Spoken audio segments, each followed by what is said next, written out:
Yes, people, what's happening? I hope you're all doing well. Do you want to say a massive thank you to all my subscribers? We've hit 350 subs already, man. Cheers. If anyone would like me to talk about anything eBay related, just drop me a comment in this video. So in today's video, I'm going to be talking about the pros and cons of hub drives versus mid drives for electrical bicycles. So let's start with hub drives. Hub drives are electric motors that are built into the wheel hub of an electrical bicycle, while mid drives are electric motors that are mounted on the bike's frame and connected to the chain or belt drive system. Each type of motor has its own advantages and disadvantages, which we'll discuss today.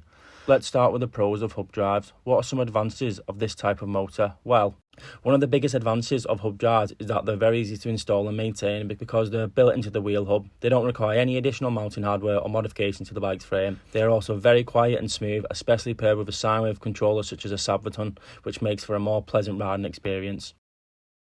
Another advantage is that the hub drives are generally less expensive than mid drives. They're a simpler design with fewer moving parts, so they're less expensive to manufacture and easy to repair. And because they don't require any modification to the bike's frame, you can easily switch them between different bikes if you want to.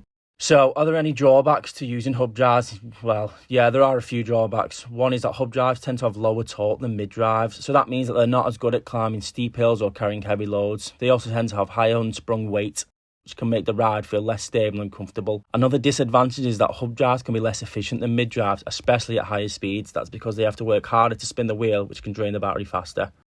Let's move to mid drives. What are some advantages of this type of motor? Mid drives have a few key advantages over hub drives. One is that they offer better torque, which makes them better for climbing hills and carrying heavy loads.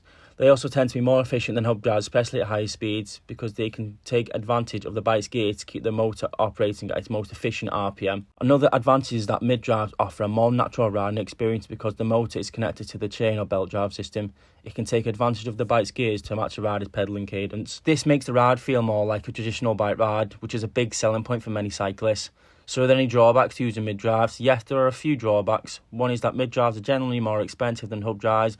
They require more complex manufacturing and installation processes, and they often require modifications to the bike's frame to install. Another disadvantage is that mid drives can be more difficult to maintain because they're connected to the bike's chain or belt drive system.